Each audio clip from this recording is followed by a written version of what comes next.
Okay, this is Andrew Bennett again. What I'd like to do is break down some of these pillars, some of these roles on what makes up clinical faculty. Let's start with the passion and connectivity.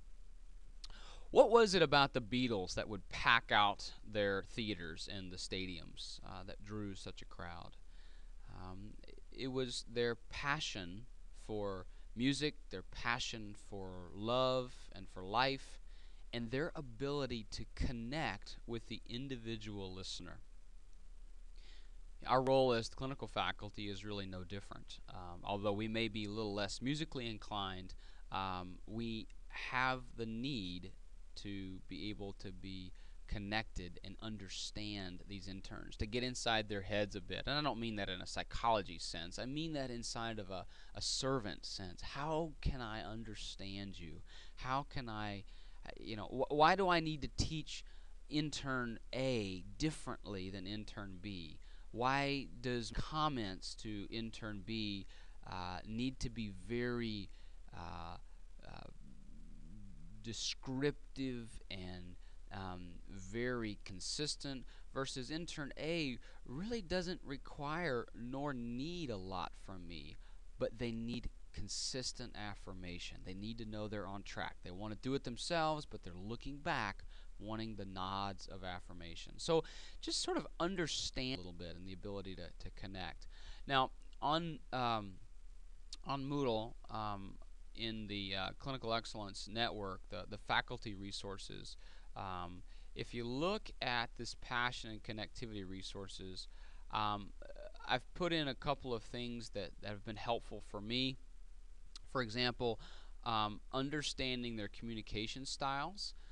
You may consider having your interns actually do this, where you can help them, have them help you understand how they think. This idea of communicating on different wavelengths, recognizing that we all process differently. Um, and then obviously this idea of behavioral interviewing. In other words, when I interview my interns, when they come, I spend probably the first 4 hours of their time with me in a very open, communicative interview with the idea that in that 4 hours they need to learn me and I need to learn them. And this interview is very prescriptive. It's very driven. And I'll try and outline some of the things that I do there. But my goal in that interview with those three interns, we do it openly together, is to understand who they are, what's their background, what's their family role. Are they independent? Are they communal? Do they require are there going to be an intern who's going to need a rope and a leash, or are they going to need an intern that's going to need an enormous amount of encouragement and direction? So, um, any rate, so passion and connectivity, I think those are probably a good start on some of the resources.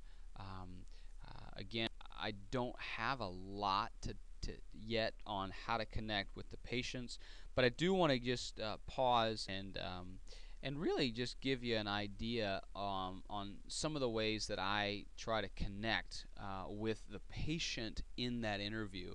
I will often sit on the plinth next to the patient. I use physical touch a lot in terms of engaging the patient, because obviously the intern has already been in the room during the initial exam and is now bringing me in when they're pretty much finished. And so my time with that patient is probably more along the lines of 10, maybe 15 minutes.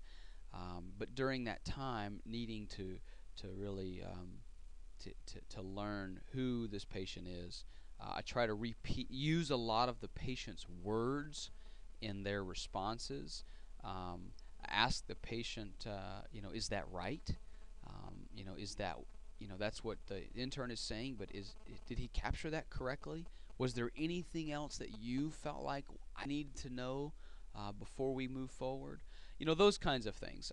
The Four Habits model is very, very effective here. So Passion and connectivity, very important stuff. A good initial pillar for us to start on. Please feel free, as always, to add more resources into the Moodle.